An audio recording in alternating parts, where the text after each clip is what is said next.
Men hozir İstanbul kartasini olmoqchi bo'lyapman. To'g'risi ola olmayapman. Shunga hozir Hamza akam yordam beradilar. Shuni olishga qanaqa oladi, qanaqa ishlatadi, shunga Hamza akamdan iltimos so'raymiz, ko'rsatib beradilar. İstanbulda qanaqa qilib İstanbul karta olamiz? Buning uchun avvalo tanlovlardan bittasi mana İstanbul kart sotib ol deydi. Keyin esa pul qo'yamiz mana. Bosgandan keyin naqdmi, kartami? Naqdga bosamiz. Endi mana İşleminiz yapılıyor. tutamiz.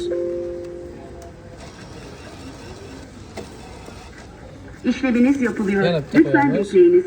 Kart yüklemeniz gerçekleşti.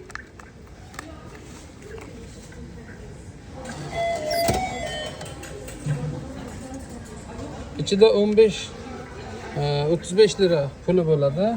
Hozir mana bu yerdan tushadi. Bir daqiqada tayyor.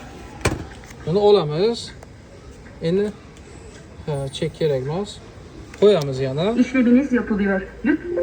Ana endi buni ichiga 35 lira bor. Chunki 165 ga oldik. 35 qoldi. Buni ichiga yana pul qo'yamiz. Mana 200 lirani olamiz. 200 lira kirdi. Tasdiqlash. İşleminiz yapılıyor. Başlangıç. Lütfen bekleyiniz. Kart yüklemeniz gerçekleşti. 2 lira xizmat haqi oldi.